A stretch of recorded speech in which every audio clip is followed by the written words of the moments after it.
اس حوالے سے ہم نے سلسلہ شروع کیا ہے، تو اس میں کچھ احادیث طیبہ بلکہ بہت ساری حدیثوں کے حوالے سے پوچھا گیا ہے، جتنی ہو سکیں گے انشاءاللہ جواب دیتا رہوں گا۔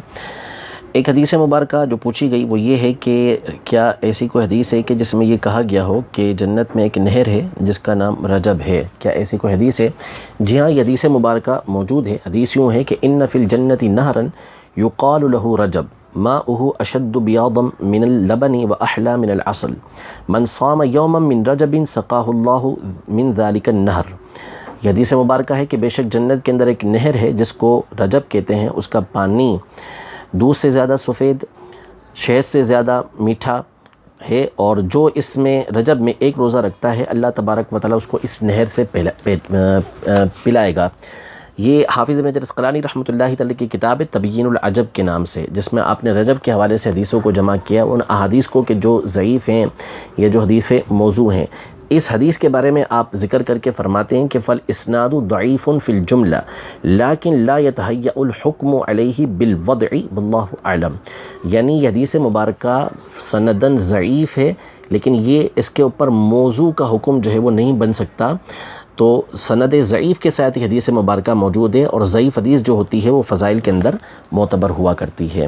ایک حدیث یہ پوچھی گئی کہ کیا یہ کوئی ایسی حدیث ہے کہ اطلب العلم من المہدی الی اللحد، یعنی جو جھولا ہوتا ہے پنگوڑا، وہاں سے لے کر ماں کی گود سے لے کر یا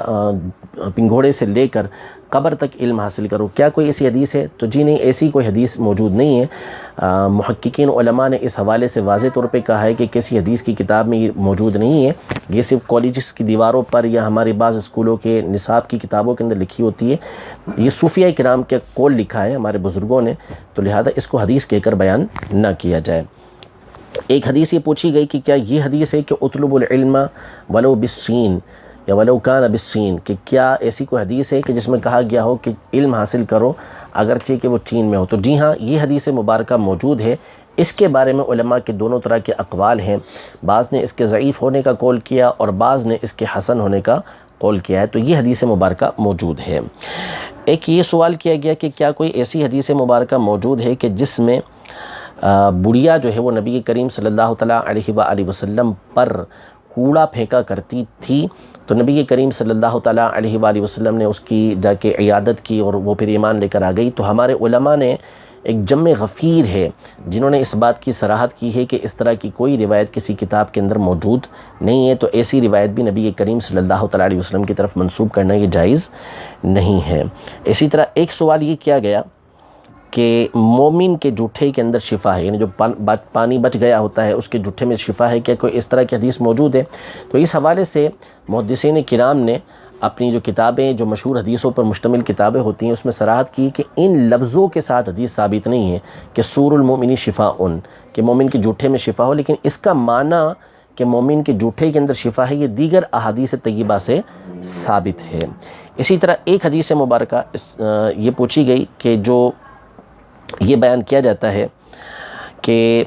حضرت بلال رضی اللہ تعالیٰ عنہ نے اذان نہیں دی تو صبح نہیں ہوئی۔ اس پر میرا ایک تفصیلی کلپ موجود ہے اور اس میں نے تفصیل کے ساتھ بیان کیا ہے کہ ایسی کوئی روایت نہیں ہے، اور یہ بات بالکل من گھڑت اور جھوٹ ہے کہ حضرت بلال رضی اللہ تعالیٰ عنہ نے اذان نہیں دی تو صبح نہیں ہوئی۔ حضرت بلال رضی اللہ تعالیٰ عنہ کی زبان انتہائی فصیح تھی، آواز بہت خوبصورت تھی،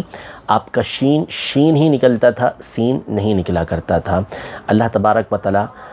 ہمیں نبی کریم صلی اللہ تعالیٰ علیہ وسلم کی سنتوں پر عمل پیرا ہونے کی توفیق عطا فرمائے، مسلک کے اعلیٰ حضرت پر اعتقاد